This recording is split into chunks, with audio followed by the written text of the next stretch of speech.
네, 안녕하세요. 캐시메이커의 시종일관 김혜진입니다. 네, 안녕하세요. 문서진입니다. 네, 최근에 대표님 시장이요. 테마주들이 좀 많이 가는 시장인 것 같고요. 그런 것 같아요. 네. 그러니까 주도주 역할을 하던 반도체 섹터가 최근에 이제 좀 주춤하죠.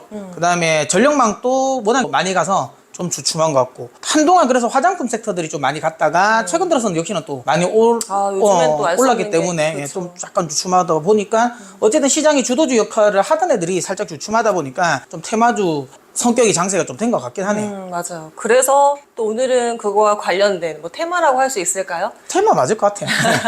시장 이야기를 해주신다고 하셔서요. 네, 그 지금 시장에서 이제 핫한 게 K469 이슈 아닙니까? 네, 대왕고래. 네, 대한고래 뭐 프로젝트. 네. 이게 이제 뭐 비밀리에 한 30년 동안 뭐 있었다라고 이야기를 하는데, 어쨌든 이제 기사가 이제 공식적으로 떴습니다. 그래서 대한고래를 해서 최대 140억 배럴 정도가 이제 가스랑 석유랑 이렇게 합쳐져서 이 정도 된다라고 했고, 경제적 가치가 한 2,200조 정도가 되니까 맞아요. 굉장히 이제 이게 진짜로 실제로 상업성이 있다면 엄청난 발견이긴 하죠. 그렇죠. 30년은 걱정이 없을 거라고 하더라고요. 네, 그래서 많은 분들이 지금 이제 K369 이슈로 인해서 테마를 형성하고 있는데, 근데 이제 저는 이제 이걸 보면서 느꼈던 건 그런 게 있어요. 아, 너무 좀 빠른 게 아닌가? 그리고 뭐 물론 뭐 테마주가 뭐 대체적으로 그런 건 하지만 이 실질적인 테마 이게 수혜주가 아닌데 이런 종목들이 또 많이 올라가기도 하고. 맞더라도 네. 직접적인 수혜가 아닌 종목들이 가고 그렇죠. 있죠. 네. 그리고 또 얘는 오히려 수혜가 차라리 얘보다는 더 될 수 있을 것 같은데 하는 애들이 또 안 가는 경우도 있어요. 맞아요. 그래서 저는 개인적으로는 이 K369 관련한 테마를 그렇게 긍정적으로 보진 않지만 그래도 또 캐시메이커를 구독해 주시고 시청해 주시는 분들 중에서 관심 있어 하시는 분들은 분명히 있을 것 같아서 그렇죠. 그래서 이왕 뭐 테마주 하실 거면 그래도 진짜 수혜가 되는 테마를 해야 되지 않을까라는 생각에 제가 좀 정리를 좀 했으니까 영상 끝까지 시청해 주십시오. 어제 라이브에서도 말씀을 해주셨는데 네. 현실 가능성 이쪽에 워낙에 또 공부를 많이 하셨어가지고 잘 아시잖아요. 네, 뭐 일단 예전에 한창 이제 쉐일오일 붐일 때 그쪽 관련해서 투자를 좀 많이 하면서 그래서 좀 나름 이제 시추와 관련된 부분을 공부를 좀 많이 했는데 뭐 이게 또 때마침 도움이 되네요. 진짜 저희 회사에서는 몇 년 전부터 듣던 이야기거든요. 네, 그러니까 뭐 회식 때나 네. 뭐 술자리에서도 너네 그거 아니? 이러면서 맞죠. 하셨던 네. 이야기였는데 이게 정말 테마가 형성이 되니까 신기하더라고요. 네, 쉐일오일 혁명 때 막 이렇게 나왔을 때 그때 이제 써먹고 이제 안 써먹힐 줄 알았던 공부였는데 갑자기 또 써먹게 됐네요. 아무튼 그래서 공부는 항상 열심히 하는 게 좋은 것 같습니다. 미리미리 이렇게 해놔야 되나 봐요. 앞서서. 네. 일단 제대로 된 테마를 이제 우리가 분석을 하기 위해서는 해양 심해 시추 과정을 알아야 됩니다. 일단은 이제 가장 먼저 이제 지질 조사 하고 그다음에 이제 물리 탐사를 해야 되는데 지금 현재는 어디까지 와 있냐면 여기까지 온 거예요. 네. 그러니까 이 지질 조사는 굉장히 시간이 얼마나 걸릴지 몰라요. 그러니까 일단 기본적으로 지질을 파악을 하면서 여기가 나올 건지 안 나올 것 같은 데를 계속 파악하는 겁니다. 그리고 요쪽이 좀 될 것 같은데 라고 하는 데가 있으면 선택되면 그때 이제 물리 탐사를 하는 거예요. 이게 탄성파 탐사라고 해가지고 우리 이제 과학 시간에 많이 배운 건데 그러니까 전파를 쏘면 이제 암석의 물성에 따라서 뭐 어떤 데 딱딱한 것도 있고 또 이제 좀 부드러운 데도 있고 어떤 건 또 공간이 비어 있는 데도 있고 그러지 않겠습니까? 그러다 보면 그 암석의 물성에 따라서 전파가 반사돼서 돌아오는 속도가 달라요. 예, 그걸 보고 여긴 지반이 어떤 건지 지반이다 라고 파악을 하는 거고요. 뭐 쉽게 예를 들면 우리가 뭔가 검사를 할 때 건강검진을 할 때 초음파 검사라고 생각합니다. 초음파 검사했는데 뭔가 걸리는 것 같다 네. 하면 우리 조직 검사를 하잖아요. 그렇죠. 그게 이거라고 보시면 됩니다. 시추 탐사, 여기 평가정 시추 이렇게 한다라고 보시면 되고 실제로 수혜가 되는 건 여기 이때부터 수혜가 나오기 시작해요. 시추를 시작하면 시추를 하기 위해서 뭐 어떤 방식을 택할지는 모르겠지만 기본적으로 나갈 때는 시추선을 이용한 드릴링을 할 겁니다. 그러면 이제 시추선 관련 수혜가 되는 종목도 있을 거고 그 다음에 이게 이제 시추를 하는 뚫는 여기 보시는 것처럼 드릴인데 이건 어디서 좀 많이 봤잖아요. 우리 뭐 아마게돈 같은 거 영화 보면 여기 해서 뚫는 거 보이시잖아요. 예, 맞습니다. 그렇게 해서 뚫는데 중요한 건 이거는 우리나라에 수혜주가 없어요. 이거를 우리나라 회사에서 만들 수는 없습니다. 근데 이게 사실 돈은 굉장히 되거든요. 그러니까 드릴십을 만들 때 드릴십의 거의 한 30%가 여기 이 드릴에 돈이 들어가요. 예, 그래서 우리나라가 시추선을 제일 잘 만든 회사는 지금은 이제 사명을 바꿨다 하나오션인데 대우조선해양이 드릴십이 좀 특화되어 있는 회사예요. 그래서 만약에 수혜가 된다면 이 시추 과정에서 수혜가 된다면 드릴십을 잘 만드는 대우조선해양이 수혜가 됩니다. 다만 이제 수혜가 될 수는 있지만 실제로 수혜가 될까라고 하면 그렇진 않을 거예요. 왜? 이거 시추하기 위해서 그러니까 시추 평가를 하기 위해서 드릴십을 새로 건조하진 않거든요. 예, 그래서 이거는 수혜가 되려면 아직 한참 더 뒤에. 그러니까 확실하게 시추 뚫어보고 있다. 이게 있다로 갈 때 본격적인 시추를 할 때 그때 수혜가 되는데 저는 그때도 큰 수혜는 안 될 것 같아요.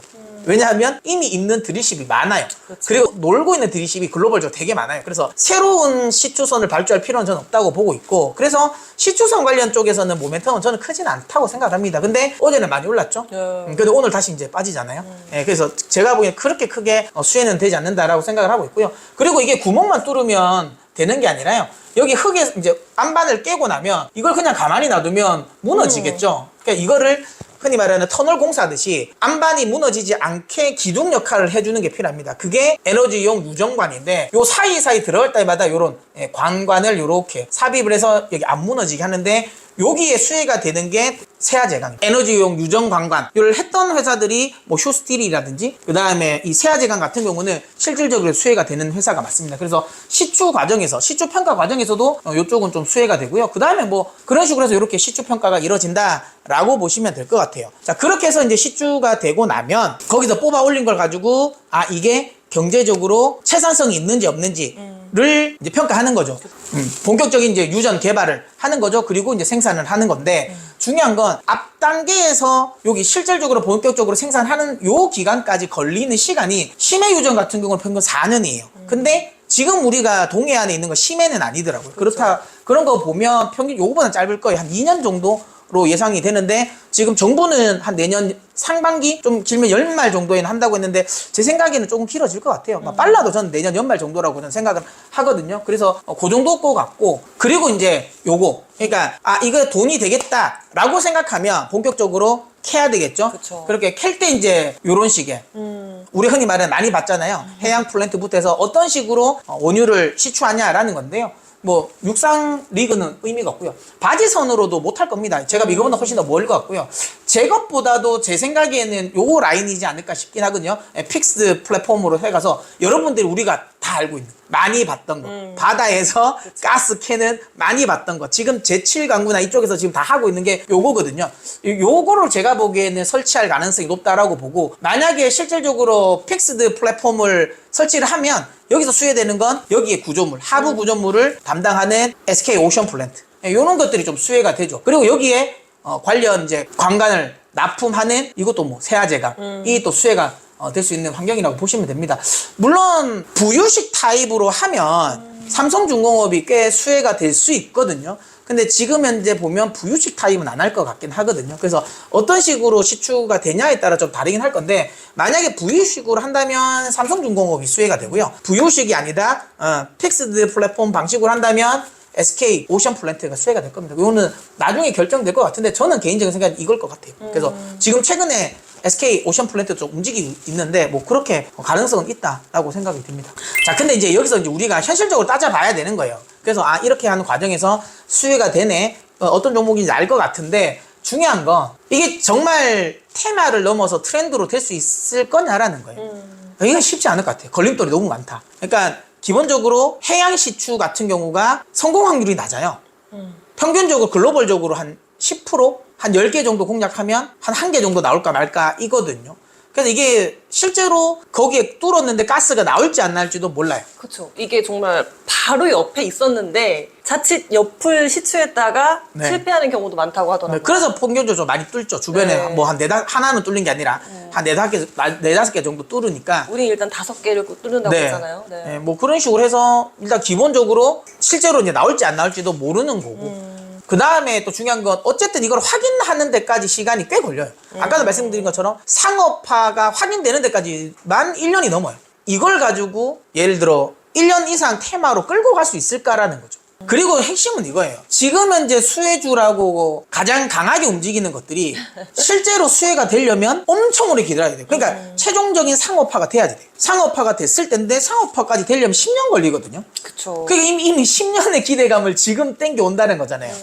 이게 그렇게 오랫동안 흔히 말하는 이슈가 될 수 있을까? 이슈몰이를 좀 어렵다라고 보고요. 그 다음에 오늘 강한 동양철관이라든지, 네. 예, 그 다음에 뭐 화성밸브 같은 경우는 사실상 수혜가 아니거든요. 왜냐하면 이거는 말 그대로 우리가 우리나라에서 예를 들어 가스를 채취를 하면 파이프라인을 건설하려고 하는 게 아니에요. 그렇게 해서 뭐 러시아로 끌고 가고 막 뭐 북한으로 주려고 하고 그게 아니라 그 정도 양도 안 될 것 네, 같아요. 우리나라에서 쓰겠다라는 건데 이미 우리나라는 글로벌 어떤 나라보다 도시가스망이 엄청 잘 구축돼 있는데요. 그러니까 정말 작은 뭐 시골 도시를 제외하면 요즘에 도시가스 안 들어오는 데가 없잖아요. 그래서 추가적인 구축망은 필요 없다. 그러니까 말 그대로 이걸 대량 생산해서 대량으로 어떻게 흔히 말하는 러시아나 아니면 뭐 북한이나 이렇게 그런 식으로 대규모 파이프라인을 이어가려고 한다면 모르겠지만 그렇지 않으면 사실 수혜는 되지 않는다라고 보시면 되고요. 오히려 이쪽에서 더 수혜가 될 수 있는 건 아까도 계속 말씀드렸던 것처럼 오히려 이런 이제 에너지용 강관을 만들고 있는 세아제강 같은 건데 오히려 세아제강 좀 최근에 약해요. 휴스틸 같은 회사들 아니면 이제 피팅 업체들 네. 태광이라든지 성광밴드. 그러니까 실제로 여기서 수혜가 되는 건 LNG 터미널이 가장 수혜가 돼요. 여기서 뽑아온 걸 결국은 LNG 터미널로 이동시켜야 되는 과정이거든요. 그러다 보니까 LNG 터미널에 들어가는 관련 이 수혜주들이 훨씬 더 이득이 되는데 이거는 사실상 지금 오늘 별로 생각보다 약하더라고요. 어제는 뜨다가 오늘 약하고 오늘은 오히려 진짜 먼 미래에 맞아. 먼 미래에 좀 간다라고 보시면 되고 그 다음에 뭐 최근에 이것 때문에 좀 된설이 맞는 거 있잖아요. 종목. 네, 안 그래도 여쭤보려고 했던 것 중에 그 된서리를 맞는 종목들 가운데 원전 관련주가 있잖아요. 그렇죠. 오늘 많이 떨어지죠. 네, 뭐 이유는 그런 것 같아요. 뭐 가스전이 생겼으니까 이제 원전 건설을 더 이상 할 필요가 뭐 없다. 뭐 필요성이 좀 줄어들 것이다. 라고 해서 원전 관련주들이 떨어지고 있는 것 같은데 근데 사실 뭐 산유국들도 지금 원전 건설하느라 바쁜데 그쵸. 그죠. 그리고 뭐 또 두산 에너빌리티 같은 경우에는 뭐 복합 화력 발전소에 들어가는 또 가스 터빈의 글로벌 넘버원 맞죠.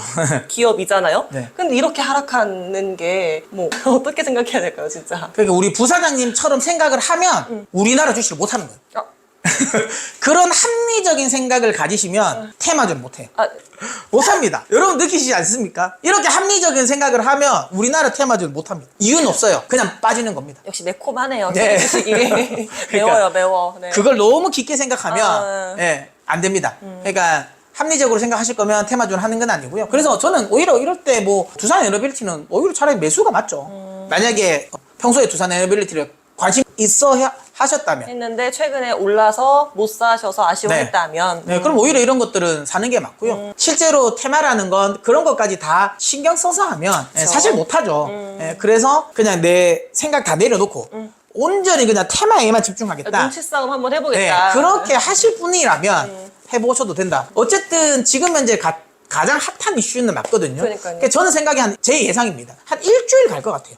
일주일. 네, 일주일, 길면 2주, 2주까지 끌고 가기 쉽지 않을 것 같고요. 정말 일주일, 그러니까 이번 주 주말 정도 되면 좀 흐지부지 될 수도 있지 않을까라는 생각은 하는데, 암튼 그래서 그 정도의 흐름 또 내가 한번 타보겠다고 하시는 분이라면 요 뒤에 거를 보시면 좋을 것 같아요. 그래서 제가 그래도 나름 완전히 그냥 수혜주가 아닌 애들은 아니고 그래도 수혜는 확실하게 될 수 있다.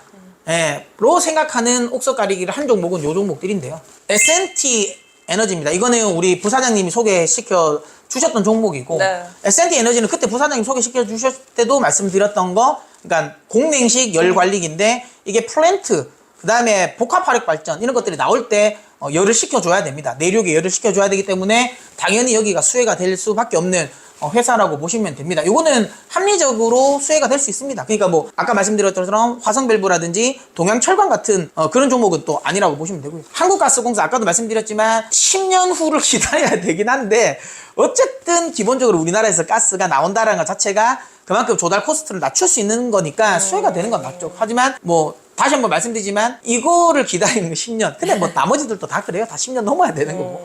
그 다음에 태광은 앞서 말씀드린 것처럼 요건 플랜트 수주. 그러니까 LNG 터미널을 공사할 때 피팅이 많이 들어가니까 그쪽에 관련된 수혜주가 될 수 있다라고 보시면 되고 특히 많은 분들이 잘 모르고 계신 것 중에 하나가 이런 LNG 대규모 프로젝트가 진행이 되면 우리는 흔히 LNG선 그러니까 캐리어 쪽 아니면 해상 플랜트 이런 해상 플랜트 쪽에 집중을 많이 하잖아요. 근데 실제로 돈이 되는 건 해상 플랜트가 아니라요. 육상 플랜트입니다. 그러니까 예를 들어 어떤 LNG 플랜트 자체가 뭐 한 10조 원 규모다라고 하면요. 그 중에 한 3조 정도가 해상 플랜트 쪽이고요. 나머지 7조, 70%는 다 육상 플랜트 쪽이에요. 그러니까 LNG 터미널 짓는데.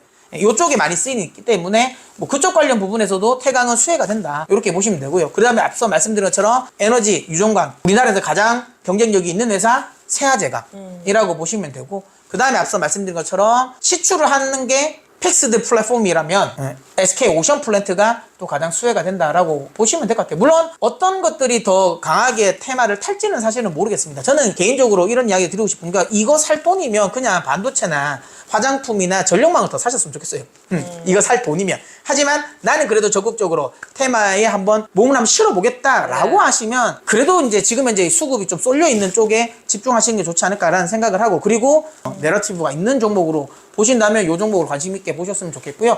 사실 여기서 테마주로 가장 좀 적합한 종목은 사실 S&T 에너지이긴 해요. 오늘도 잘 가더라고요. 네, 이게 아까도 말씀드린 것처럼 결국은 끼가 있는 종목이잖아요. 그쵸. 예, 수급이 좀 몰려있고, 그리고 내러티브도 다른 것들에 비해서는 확실하고. 그러니까, 왜냐하면 테마주라도 정말 무지성으로 올라가는 것보다는 내러티브가 어느 정도 바탕이 되는 종목들이 그래도 길게 갑니다. 맞아요. 예, 그런 관점에서 본다면 S&T 에너지가 조금 더 강하지 않을까, 이렇게 생각을 하고 있습니다. 네, 다시 한번 말씀드리지만 저희가 이야기한 건 어디까지나 참고 사항일 뿐, 특히 오늘 같은 이런 테마주를 이야기할 때는 저희 좀 더더욱 좀 조심스럽습니다. 참고로 저희가 이렇게 테마주를 주력으로 이야기하는 또 채널이 아니다 보니까, 근데 워낙 또 많은 분들이 관심을 가지셔서 저희가 이제 이야기는 했지만 뭐 조심스럽네요. 어쨌든 판단은 여러분들이 하시고 또 투자의 책임 역시도 본인이 가지고 가신다는 거 다시 한번 강조드리도록 하겠습니다. 오늘 영상이 마음에 드셨다면 구독을 눌러 캐시메이커의 메이커가 되어 주십시오. 여러분들이 선택해 주시면 캐시는 저희가 벌어다 드리도록